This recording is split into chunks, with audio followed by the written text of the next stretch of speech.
Welcome to ArchRivals Football Season 4. Sponsored by Raz Energy, Steiner Sports, and Super Draft Pro.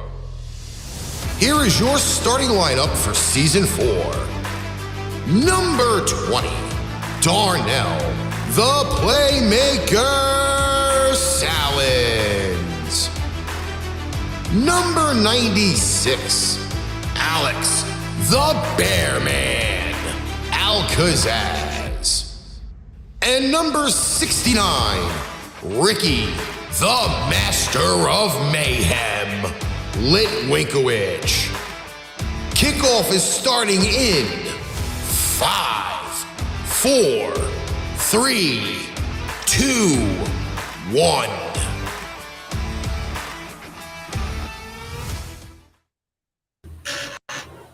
Ladies and gentlemen, welcome to ArchRivals Football on this Tuesday, November 22nd, 2022. Allow me to be the first to wish y'all a happy Thanksgiving, as it is that week and it's that time. I am here to recap week 11 of the NFL season. We're going to preview Thanksgiving Day slate. And doing a recap special, somebody has a lot explaining to do. That is that man down in Texas and the Dallas-Fort Worth area who might have to make an apology after what took place Sunday up in Minnesota. The Bear Man of Texas, Mr. Alex Al-Kazzaz. I don't gotta make no apology. Not yet, at least. Oh boy, I can't wait to get to that game. But as you know how we do, we're gonna recap first. We're gonna go through the weeks as they went along. So we're gonna do our recap first and foremost. So beginning our recap, we're going out to the ATL, ladies and gentlemen, when the Atlanta Falcons hosted the Chicago Bears. And as I predicted, Atlanta comes out victorious 27-24. And as I also predicted, the only way Chicago was going to be in this game is because of that quarterback named Justin Fields, who was also the leading rusher for the Bears yet again. But I do think he got hurt there, man. Fields got hurt? And Justin Fields got a shoulder injury. Yeah, it's been diagnosed as a dislocation. Ooh, not a dislocation. Is he gonna be ready a day ago, Bleacher Report reported that it's been diagnosed as a dislocation. That is not good. Yeah, but that's a report. I mean, I don't want to see reports. I want to see confirmations. Well, it is Tuesday, so we still got time and whatnot. But anything stood out to you between the Falcons and the Bears? Check this out. Now Yahoo's saying reportedly didn't dislocate his shoulder after all. You see? Yeah. So we just throwing stuff out there. Okay. If he's got a damaged shoulder, or if it's the throwing shoulder, well, that's not good. Yeah. Anything about this game stood out to you? Well, you already said it. Who was the leading rusher? Justin Fields. Yeah. Yeah, so this was not Atlanta. Was this really Atlanta versus Chicago, or was this Atlanta versus Justin Fields? Atlanta versus Justin Fields. And by the way, shout out to Cordero Patterson. Recorded his 9th career kickoff return for a touchdown, which leads the NFL in history.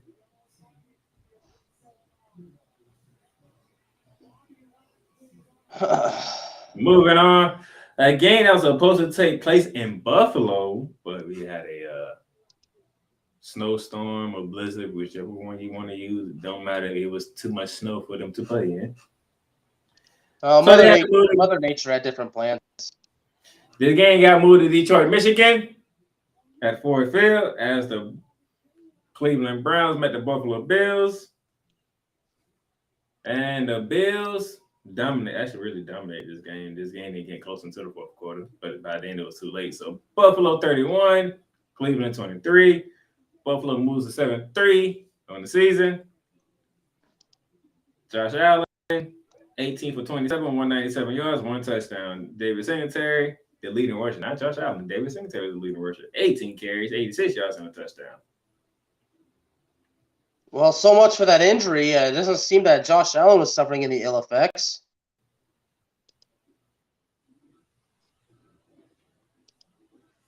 Although, he only threw the ball. He threw the ball 27 times, so I'd imagine Josh Allen's doing fine. Maybe he's starting to get healthy at the right time. And, or maybe he fought through it. I don't know. But good win for Buffalo. They needed it. They got the dub. They can move on. New Orleans, Louisiana, the Superdome. As the Los Angeles Rams took on the New Orleans Saints. And in typical Rams fashion, they get a lead and they lose it. 27-20 is the final score. Matthew Stafford, 11 for 18, 159, 2 touchdowns before he got concussed again. Which led to Perkins playing. He completed 5 of 10 passes for like 60 yards. No touchdown, no picks. Leading rusher, Cam Akers, 14 carries for 61 yards. By the way, before Bearman talks poorly about my team, Darrell Henderson has been released today. Darrell Henderson is no longer on the Rams. Bearman. Why would I trash talk your team? Because they suck. Yeah, well, my team hasn't done anything since 1996, so I have no room to trash talk. But I will say this. I got to ask. And this is something I would definitely love to ask Mr. Jonathan Mathis. At this point, do you deactivate Matthew Stafford for the rest of the season? Well, Cameron Gordon already said, or he already messaged me and said they should just play Bryce Perkins for the rest of the season and just let Matthew Stafford get ready for next year. That's what I would do. I haven't heard from Jonathan, so I don't know. But at this point, I don't even care. We are 3-7. 3-7. And this game coming up this week is not going to be fun for any Rams fans out there. I hope all y'all know that this is finna be an ass whooping. Oh, by the way, they hate me for keep using the word finna for whatever reason. But it's a word. It's in the dictionary. You dodos look it up. I mean, the injured reserve list is it reminds me a lot of the AEW roster. It's overloaded. Yeah, it look like a book, don't it? Yeah. And we finna get ready to go to Arrowhead. Ass whooping's coming our way. Well, all right. Speaking of ass whoopings, you can watch the World Cup. Speaking of ass whoopings, the Philadelphia Eagles took one on Monday night at home to the Washington Commanders. They had to go on the road to take on a Fighting Jeff Saturday, the Indianapolis Colts up in Indianapolis. Bearman should be pleased that he got the pick right, but he's not pleased because he was hoping he got it wrong.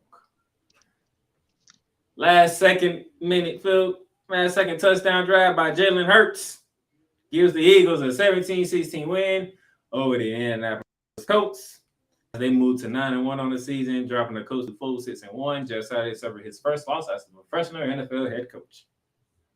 Well, Jalen Hurts. Indianapolis had a 13-3 lead at one point. Yes, they did. Jalen Hurts, 18 for 25, 190, 1 touchdown. Jalen Hurts, the leading rusher for the Eagles as well. 16 carries for 86 yards, and that touchdown, which was the game-winning touchdown, was on the ground.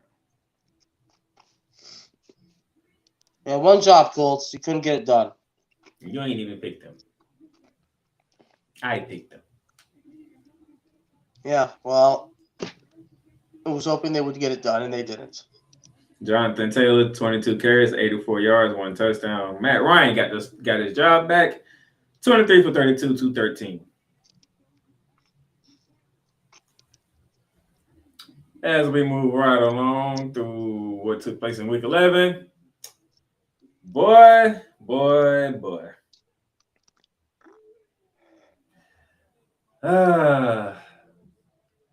Foxborough, Massachusetts. Gillette Stadium. Round 2 between the New York Jets and the New England Patriots. I haven't even asked Ricky about this, honestly. He probably won't respond on him. I ain't gonna say what took place today, but this game here, it was literally 3-3 all the way to the end of the fourth quarter until the Jets put the ball to a guy by the name of Marcus Jones. No, not Matt Jones, the quarterback, Marcus Jones. And he returns it all the way back for the touchdown, and that's how New England got the 10.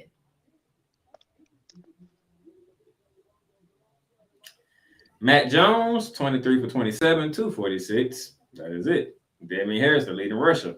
8 carries for 65 yards. That is it.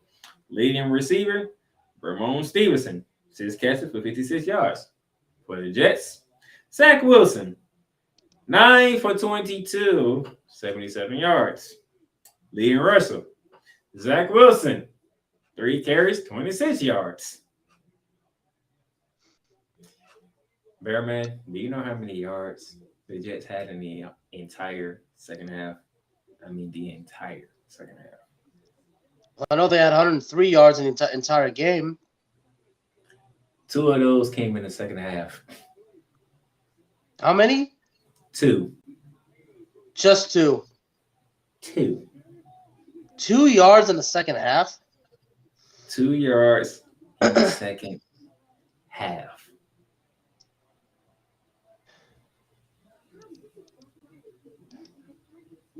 That's all they had in the second half. How is that even possible?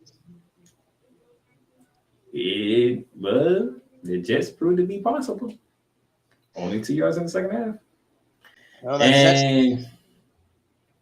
And the story of the week is Mr. Zach Wilson. Yeah, a couple of critical comments. Now, Bearman, I know how you are. So I'm pretty sure I'm just going to let you go ahead and say what you got to say about Mr. Zach Wilson and this whole situation.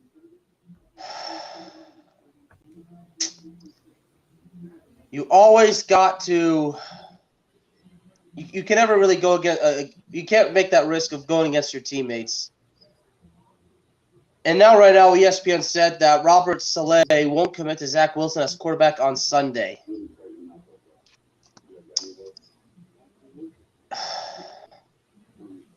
As far as what Zach Wilson said, he said what he said, but sometimes games don't go well, but you got to take responsibility. That's all I can say. You got to move on. Did you let your defense down? No. Really? I would have said this. I let my teammates down. I let my coaches down. I let the team down. That's what I would say. I let the team down. Zach Wilson, you completed 9 passes out of 22 attempts. Now, if I do some math right here, I'm pretty sure this is not going to look right. This is going to look very ugly, okay? So 9 for 22, correct? Mm-hmm. 41% completion percentage. 41 completion percentage. Okay.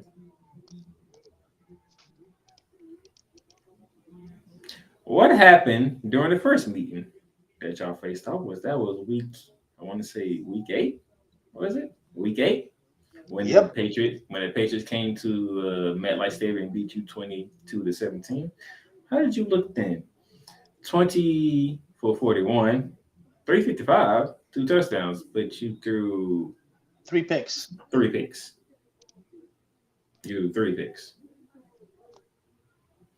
This game, 9 for 22 for only 77 yards. Right? Mm-hmm. And how many points your defense gave up? 10. Well, actually, 3. no, none. None. Yeah, 3. Yeah, 3. They gave up 3. They gave up 3 points.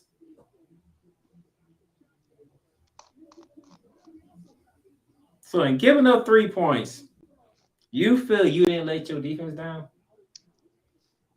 Was you saying that that's to take the blame off you? Or you thought that was going to help take the blame off you? Or you said that because you can't handle the fact that you know this game failed in your head? Like, oh, this is your fault. I would like to know. You got to take. That's why I would have said. I would have just said it like it is. I let my teammates down, and I would take responsibility for it. Now I want to shout out to a good brother named Ryan McCarthy who joined Snowman in the morning on Mondays because he went. Well, he didn't go off. I mean, going off is what me and Bearman does.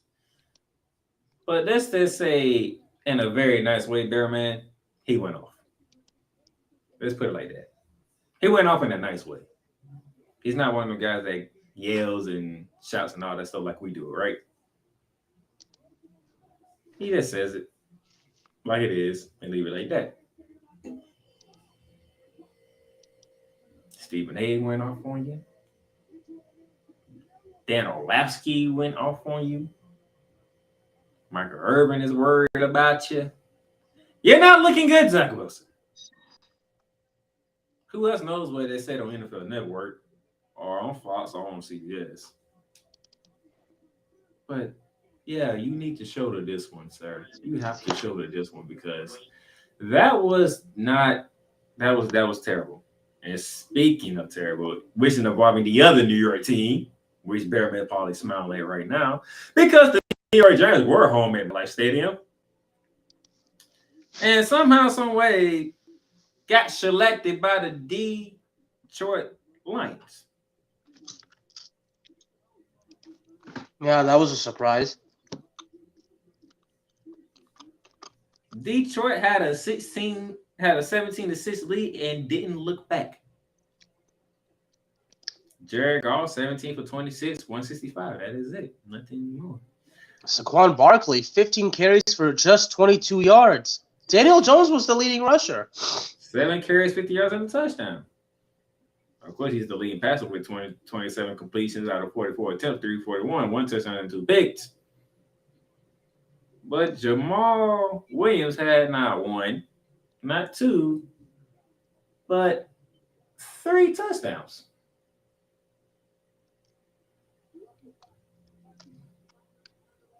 Detroit's on a 3-game winning streak.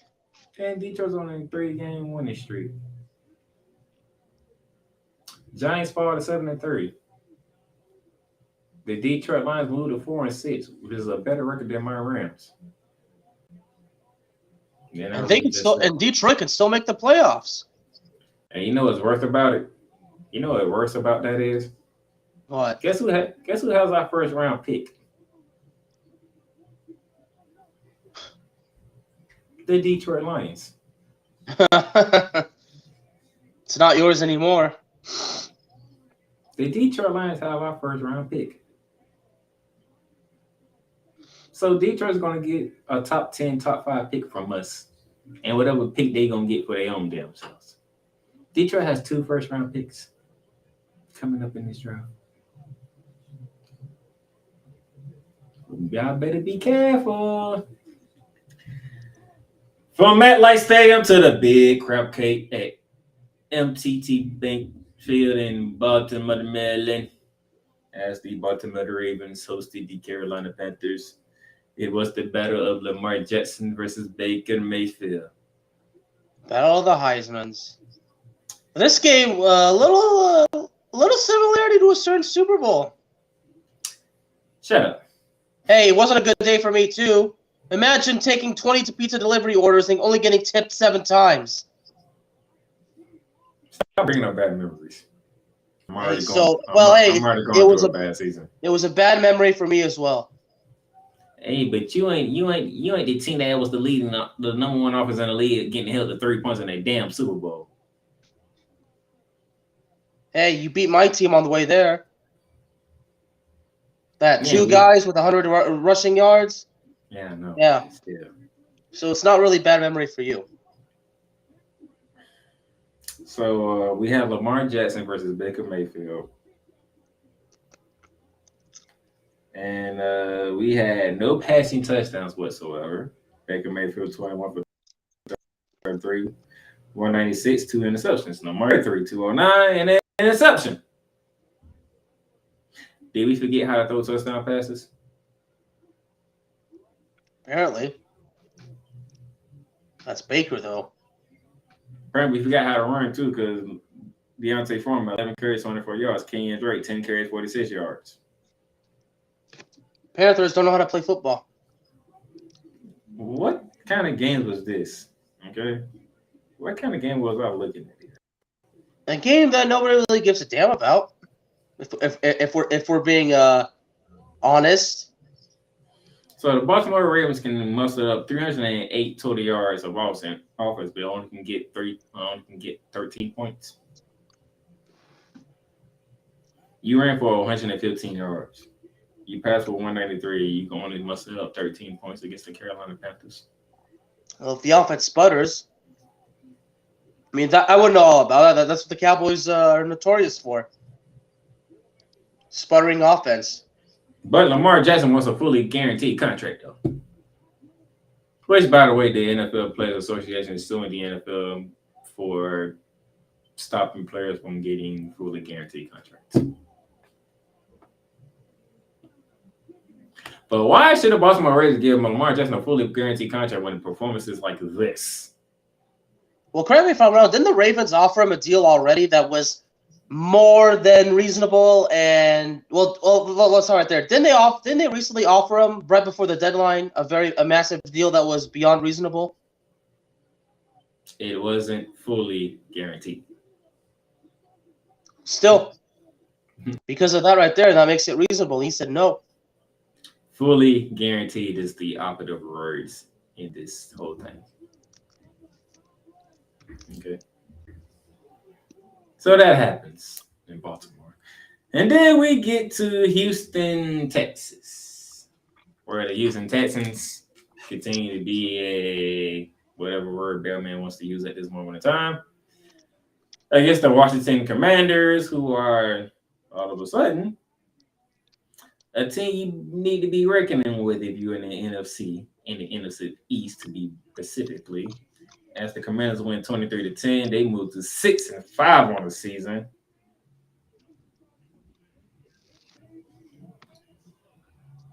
Instead of going through the numbers in this game, Bearman,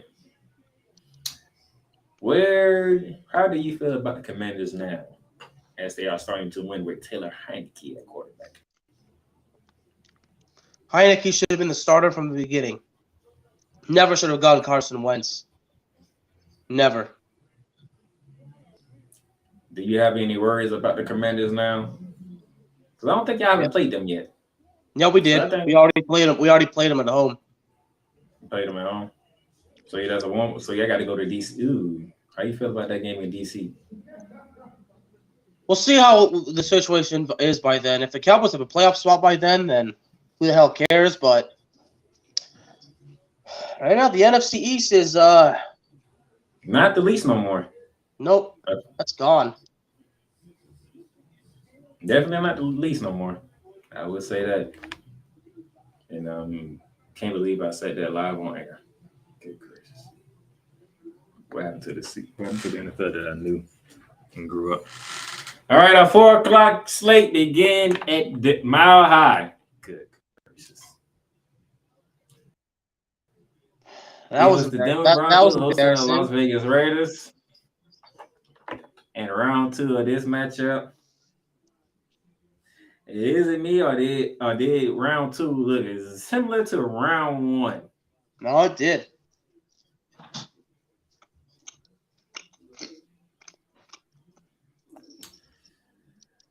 The Broncos jump out to a 10-0 lead. And then the Raiders decide to take over from there all the way into overtime win. So, all right, who's the best player on the field for both teams? Say Devontae for Las Vegas. Devontae Adams for Las Vegas, correct? Yep. What number does he wear? Like it matters, but how does that number get wide the hell open in overtime?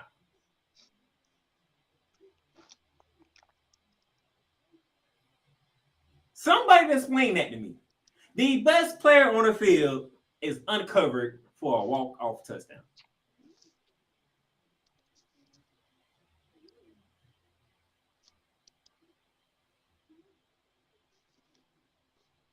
you're right. I mean, huh.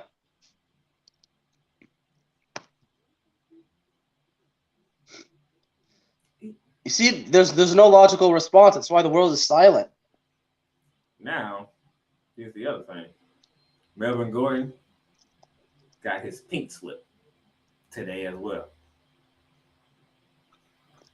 Why did he get his pink slip? Because guess what? He did the same thing he did in Vegas. You know what that was? He fumbled at the goddamn goal line.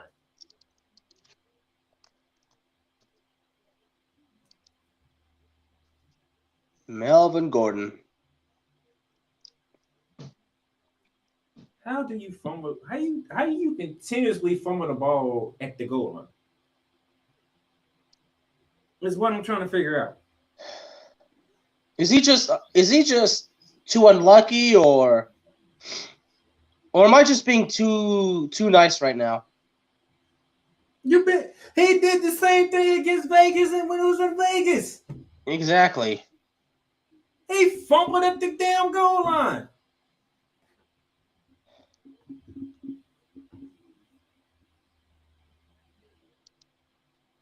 I mean, John Misak made a statement about that. At this point, you might as well get rid of the guy.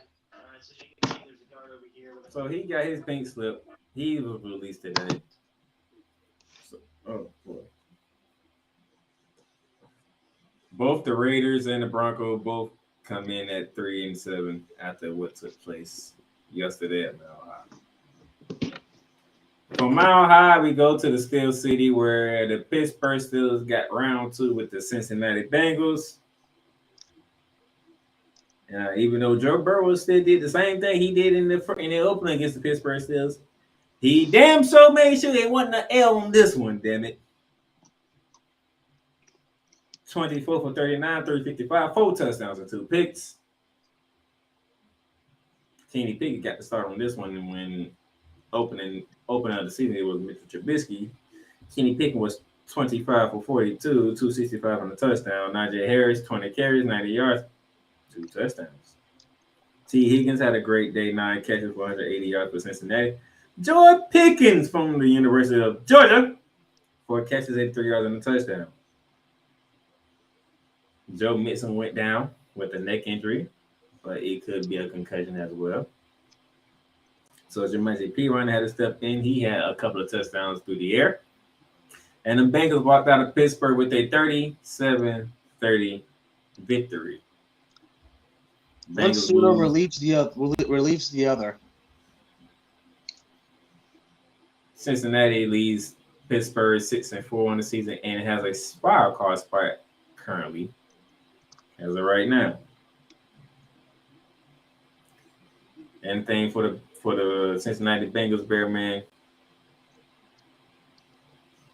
Revenge is sweet, isn't it? That's all you got to say, because guess what? It was America's game of the week. Minneapolis, Minnesota. The Minnesota Vikings coming off that thrilling overtime win over the Buffalo Bills at Orchard Park. When Justin Jefferson made the catch of the century with that one-handed catch when the defender had to pick him with both hands on the football. Here comes Waterland, the Dallas Cowboys, after Bearman ripped them apart after what took place at Lambeau Field a week before, blowing a 14-point lead. Bearman. I do see one side says 3 and the other side says 40. Yep. The Cowboys dropped 40.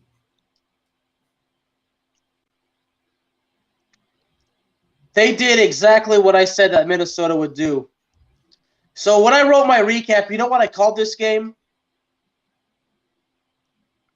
I call this game a bad case of reverse psychology. A bad case of reverse psychology. Because everything that happened to Minnesota is what I thought would happen to Dallas. Kirk Cousins gets sacked a career high 7 times. Let's be honest. Kirk Cousins getting beat up and picked on by the Cowboys defense. That's something that's basically a tradition now. I mean, this goes way back to his time in our nation's capital. Dude, that offensive line for Minnesota looked like they ain't want no parts of the Cowboys defensive line. And I thought Minnesota's offensive line was great. They look like they ain't want no parts of that D line. I mean, Micah Parsons gets 2 sacks. You know what? And I wrote everything out. Justin Jefferson briefly was on the scene, but he mysteriously disappeared. That's what I wrote. Because he only had 3 catches for 33 yards. Keep going. Keep it going. Let's see. Kirk Cousins, Captain Kirk. Well, Kirk Cousins couldn't really say, beam me up, Scotty, because he was only 12 for 23 for 105 yards. Keep going. Minnesota gave up 458 total yards to the Cowboys. How many? Whoa, what the offense do? 458. Hold on, this is the Cowboys offense. They don't do that, according to what you be saying. That's not what they do. Oh yeah, congratulations, Kellen Moore. Another game where he got it right. Why don't you go ahead and do the offensive stats? But well, should I mention that Kirk Cousins fumbled on that opening drive when he was chased by Micah Parsons and then tackled from behind and fumbled. That's it for his fumble when you brought him up. But I do gotta say the Cowboys, and then the Cowboys get the ball at the 30-yard line, but have to settle for 3 points. Yeah, that's a little bit disappointing right there. No, I want to get to the offense though. Let's talk about the offense. What did the offense do? Dak Prescott was near perfect. Really? Tony Paul. Well, you see what happens when you bless Tony Pollard, when all you do is put your hand on his shoulder and say, "We trust you. We're gonna give you a chance. Go out there, go out there and be yourself, Tony Pollard." You do that. He does exactly what he does. He wasn't the only one having fun. And he delivers for you. He wasn't the only one having fun though on the offensive line. Speaking of reverse psychology, check this out. Zeke Elliott runs in for 2 while Tony Pollard catches the other 2. One running back runs them in while the other catches them. Huh.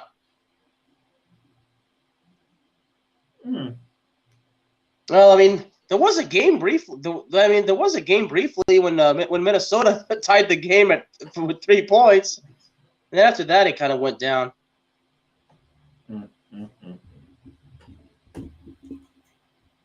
Michael Irvin called it the perfect game.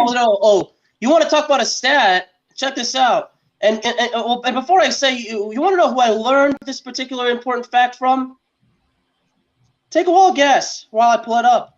This is very important, but guess who I learned this from? Go ahead. You got to take a guess. I ain't taking a goddamn guess. You sure?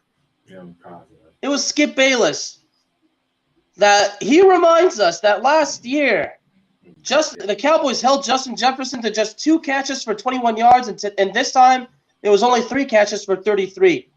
Now, am I going to go out and say that Trayvon Diggs shut down Justin Jefferson? I mean, played against him, but it was the defense that shut down Justin Jefferson. And let's be honest, Trayvon Diggs and Justin Jefferson, those guys know each other very well, don't they? Mm-hmm. Not because of the fact that the Cowboys have played the Vikings 3 straight times with all these guys' careers. No, these guys, they've known each other dating back to their days in college because they both competed in the SEC. So at this point, sometimes a wrestling fan would say the whole thing with Jefferson and Trayvon Diggs, it's a little old Ric Flair and this guy Harley Race, a little classic wrestling rivalry. Leave it to you to bring it back to wrestling. I love pro wrestling. But yeah, the Cowboys 40. A nice soul 40 burger on the road. And you were supposed to rant on me too today, weren't you?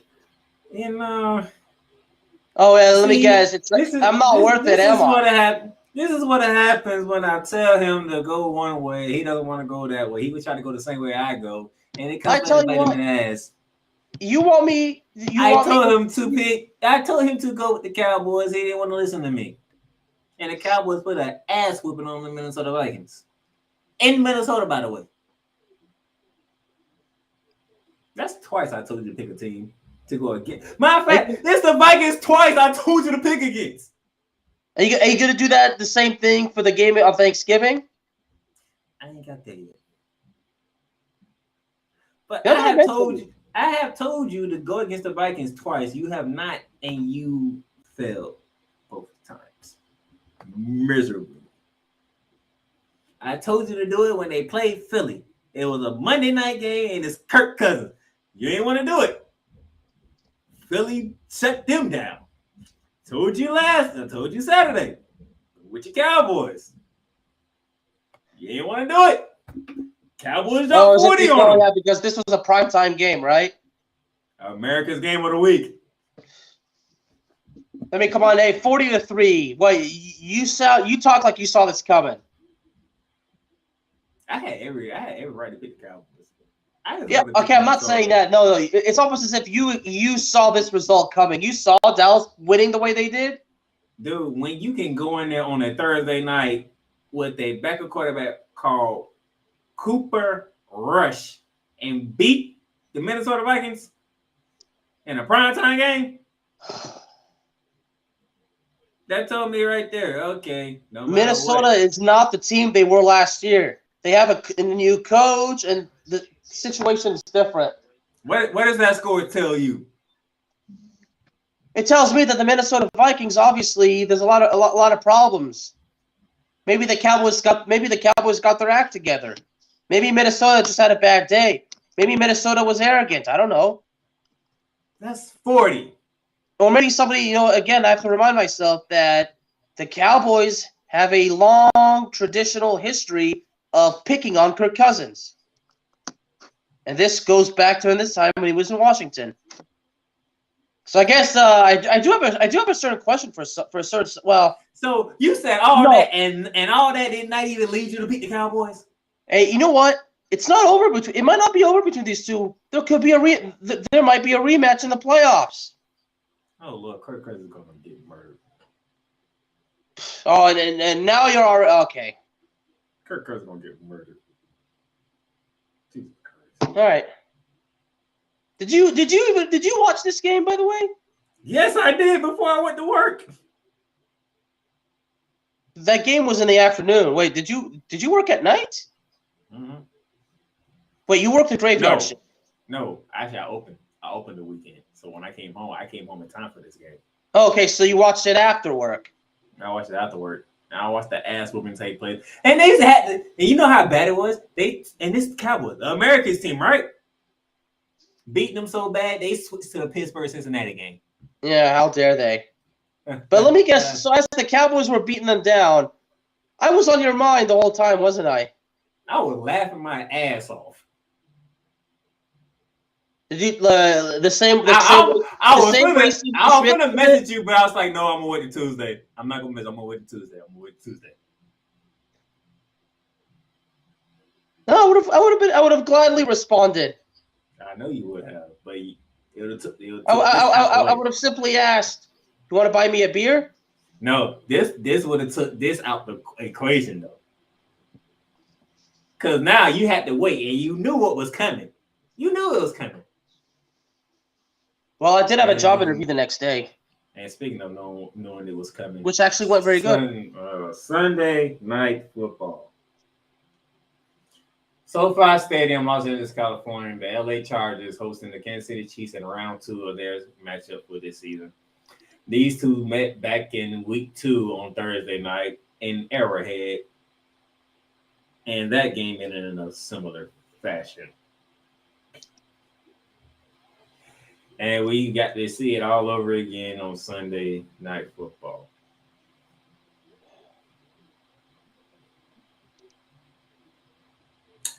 For whatever reason, when it comes to the Chargers, they cannot stop Travis Kelce. It's called kryptonite. Yet again, late in the game, the Chargers take the lead. That's a good one right there. Say that again. That rhyme you just said. Do that again. I forgot it. But yet again, late in the game, when the Chargers take the lead, they get beat by Patrick Mahomes and Travis Kelce. Write that down because this is gonna be one of your Playmaker quotes right there. Good gracious! And I'm not kidding. Like seriously, no, you got to keep that. That fits you perfectly right there. That's very Playmaker-ish. Chargers are 5-5.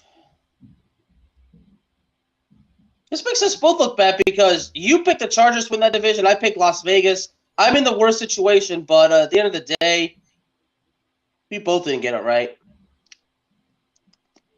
You picked the Chiefs to win the game. Yeah, but I still refuse to put out Los Angeles. The Chiefs go to 8-2. Still don't understand why they left San Diego.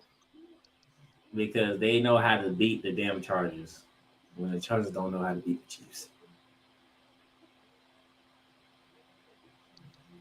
Justin Herbert, 23 out of 30, 282 touchdowns and a pick.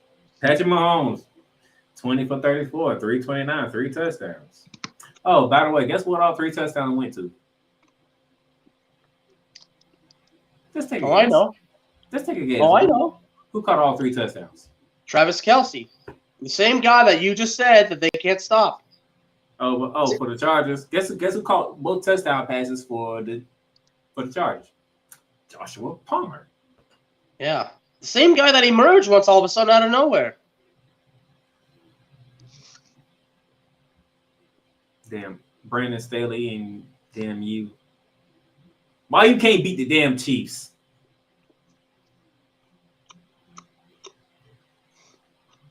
And then Monday Night Football. I mean, did we have any doubts of what was going to happen in Mexico? Nope. Somebody brought up the question.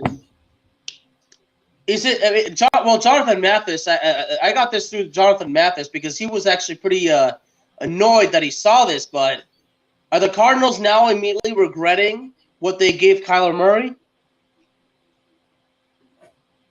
Oh, you talking about the guy that didn't play? Yeah, and the contract that he has. That guy that's dealing with a hamstring injury. Uh-huh. Trying to come back to a team that's 4-7 right now. You know what the funny thing is? Jimmy Garoppolo. You ready for this, Bear Man? Jimmy Garoppolo. 20 for 29. 288 yards passing. Not 1. Not 2. Not even not 3 yards. But 4 touchdown passes. He picked that Arizona defense apart. Even McCoy, I think, was even benched at one point. Colt McCoy, 24 for 34, 218, an interception. George Kittle, 4 catches, 84 yards, and 2 touchdowns. Guess who caught the other 2 touchdown passes? Oh, Brandon Ayuk. Deebo Samuel had a rushing touchdown. All the 49er stars is amazing except for Christian McCaffrey. And they ain't even need Christian McCaffrey. Yeah, they ain't even need Elijah Mitchell either. Arizona yards. Arizona's finished too, so it's all down to Seattle and San Francisco. A beating took place in Mexico. A beating. Just a beating. And that was the recap. Standings for ArchRivals. It goes like this. I went 7-7. Bearman went 9-5. Somehow that 7-game lead is just lovely. We practically flipped from last week, so we just right back where we started at 2 weeks ago. No, it doesn't matter. It's out of reach. That's only week 11. You got to go all the way up to 18. That's still 7 more weeks.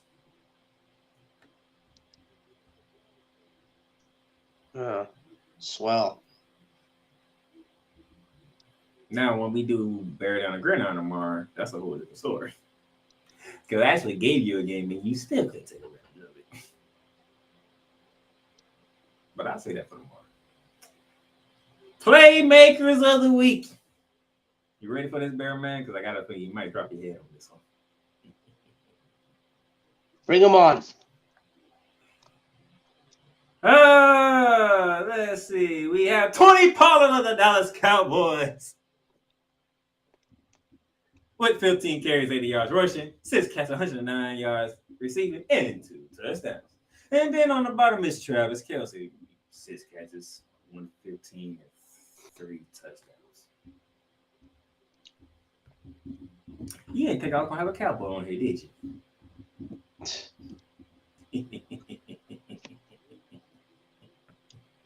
I mean, that 68-yard play, not unnoticeable. The fact that Bearman has to sit here and go through all this.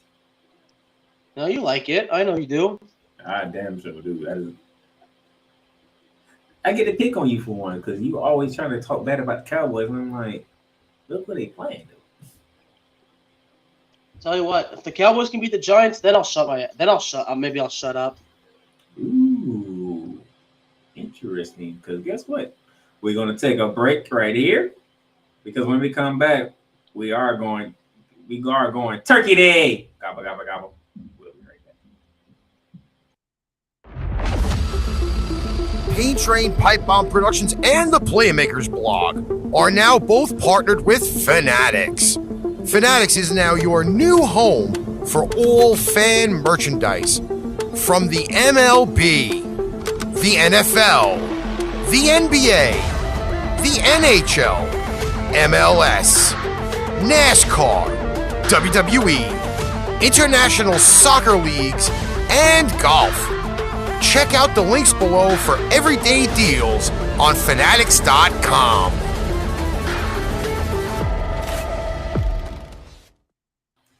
All right, ladies and gentlemen, Thursday is a special day because it is Thanksgiving Day, Thursday. And before I get into the slate, Bearman, anything you want to say about Thanksgiving? What? Anything to say about Thanksgiving? My brother's coming home. That's good. Yeah, and then after that, he got his orders, so he's coming home. And then he's going back to California. He's going to start his career with the 1st Marine Division, man. Congratulations to the brother. Thank you. And I think the day after Thanksgiving, I start my new part-time job. Nice. Yeah. But it is Thanksgiving. It's a time to be thankful. It's a time to be spending time with family. And it's a time to do one more thing, though, man. And there's something I'm super grateful. I get to watch the World Cup and the Cowboys. Now the USA and England's the day after the World Cup. So, and man, the USA's chances, man, those English fans are unbearable. Yeah, after they smacked whoever they played Iran. earlier today. It was Iran. Wait. No, England didn't play today. They played yesterday. You want to talk about a surprise result? Saudi Arabia beat Argentina. Yeah, I heard. France beat Australia. I was actually surprised. France actually played good. Nevertheless, Thanksgiving is for family food, and what's the other word I'm looking for? Football. Football. Football and football. We got American football, and then we got real football. We got soccer. You see what I did, Bearman? You like what I did with this? You shouldn't be asking me if I like it. You should be asking Kirk Cousins. But then again, there is a rematch. I can't trash talk Kirk Cousins. Hey, guess who's back in Detroit for another week? Buffalo. The Buffalo Bills start Thanksgiving off in Detroit as they are taking on the Detroit Lions. 12:30 p.m. CBS. Josh Allen, Jared Goff, Bearman. Is this going to go the way that I think it's going to go? Or am I in for another rude awakening at the hands of the Detroit Lions? Oh, who knows?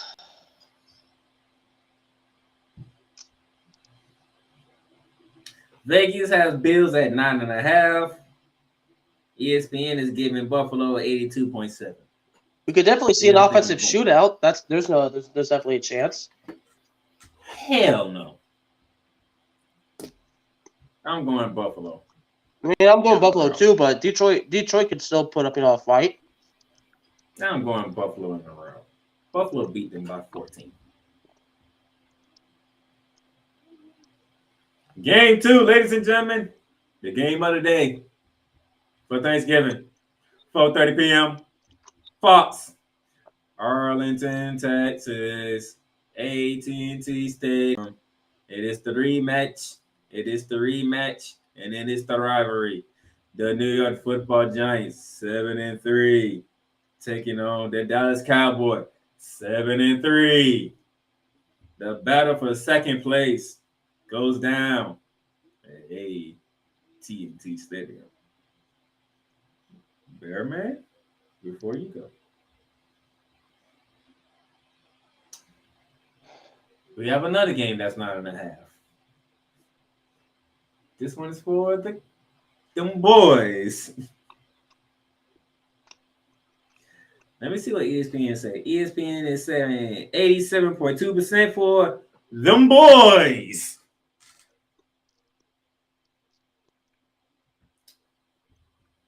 Birdman, it looks like Vegas and ESPN trying to set you up.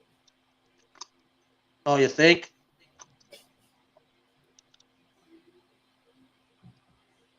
What are you feeling? Yo ass in trouble. That's what I'm thinking.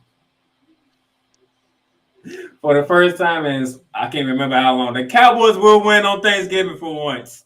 Since 2018. The Cowboys win on Thanksgiving. Okay. Tell me why. No, serious. Tell me why. Go ahead. No, go ahead. No, I'm serious. No, you tell me. I want to hear your thoughts. Do you not hear the injuries that the Giants are dealing with? It's literally Saquon and that's it. Cowboys are dealing with injuries too. There's been injury reports all week with illnesses. Micah Parsons is one of them. Dude, Daniel Jones has no receivers to throw to. What about the Giants defense? Oops. The Detroit Lions did smoke them for like 31 points, didn't they? And what about Daniel Jones, being able to run around?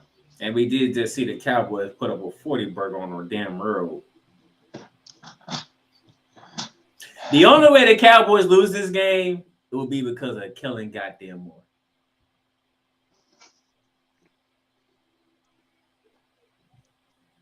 All right, Playmaker. I'll tell you what. Your neck is in on this, so I'll tell you what. I'm going with Dallas. Why didn't you pick the Giants? Because I want my Cowboys to win on Thanksgiving for once. Snowman, what's up? To your Hitman Gaming, what's good? And yes, I say the Cowboys are winning. The Cowboys are winning this one.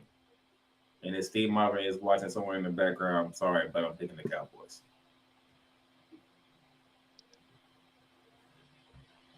It was fun while I left the Giants, but the Cowboys finna take y'all down.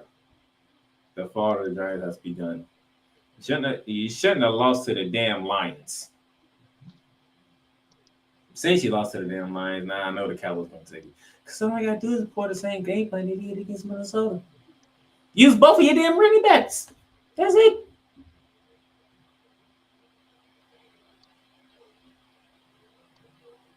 Snowman, you don't even believe that. You just saying that for whatever reason, but you don't even believe that. And speaking of that team that got who gave up 40 points, they are on the nightcap. Minnesota and Indianapolis. That's Kirk Cousins. Is in prime time against Bill Belichick and the New England Patriots. 8:20 p.m. on NBC. Bearman, go ahead. You got Kirk Cousins against Belichick, and it's in prime time.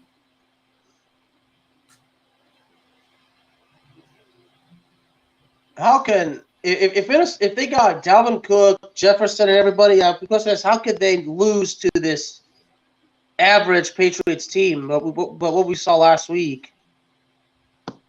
Let me think of the reasons. Let's see. 1 is in prime time. 2, Kirk Cousins is the quarterback. 3, Bill Belichick somehow, someway thrives in Thanksgiving games in prime time. I don't know why. But Then give me New England. Question. Real question is, y'all think the Cowboys are coming out of their division between them and the Eagles? Eagles might get home. Eagles get home field. Cowboys get a wild card. Yeah, that's it right there. Eagles winning the division and the Cowboys getting a wild card. Because really, who's going to stop the Cowboys from making the playoffs? Let's be for real. They're already 7-30.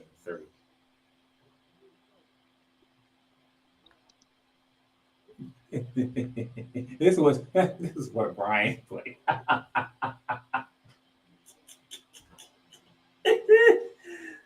Oh my gosh! Because Darnell, I'm telling you, I'm picking the Cowboys, but you are in a you know like there's no excuse for Dallas whatsoever. It's a rivalry game. But what about New York's offensive line? The same as always been. It's a rivalry game. I'd better see Dallas winningly. I better actually for once see my Cowboys win on Thanksgiving. They're 3-7 in their last 10 games on Thanksgiving, Playmaker. I know that. I'm picking the Cowboys. But knowing the Giants, all right, well, let me ask you this. Didn't that Monday night game come down to the wire? Exactly. Yeah. And that was in New York. They always play each other competitive, okay? You're around here you out here want another 40-point beatdown that happened. It's a rivalry. It's the Giants and the Cowboys. No, Dallas has destroyed New York before. How many times, though? And how many games? In like the last 10 years, many times. But this right here, this is the hard one for me to pick. Good Christ. I got Kirk Cousins up front of time. Good God.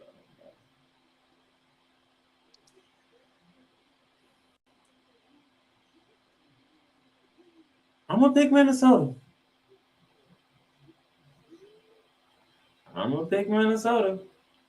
I probably shouldn't. I'm picking Minnesota. And plus, we got to have a game difference somewhere back there. There's no way the hell I'm picking. There's no way the hell I'm picking Detroit over Buffalo. I'm not picking the Giants over. I already said I'm picking the Cowboys over the Giants. That was my coin flip. I'm picking Minnesota. If Kirk Cousins have back-to-back ridiculous, ugly games, it's just a formality for the Vikings. Don't matter who the coach is. It just doesn't matter. So, that is Thanksgiving Day on Thursday. Tomorrow, the Bear Man and myself will be back. College football. And y'all thought today was kind of interesting for the Bear Man. Wait till tomorrow. The way this is going. The TCU Harmfall don't have any room for a mistake at all. Ain't that correct, Bear Man? Yeah, and I'm sure you're gonna destroy me for not going with Texas too. But that's tomorrow. Y'all enjoy the rest of y'all night, and yes, I'm not the only one picking Minnesota to win. That's good to know. Until tomorrow, that's the Bear Man out there in Dallas-Fort Worth, Texas. I'm the Playmaker out here in Florida. We will see y'all tomorrow. You've just experienced ArchRivals Football Season 4. Click that like button and subscribe so you'll be notified when a new Arch episode is live on the air. Check out our sponsor links down below for everyday deals on Fanatics, NFLshop.com, and Points.com. Need merch? Check out www.paintrainpipebomb.threadless.com for quality merch at amazing prices. Tune in again next time for ArchRivals Football Season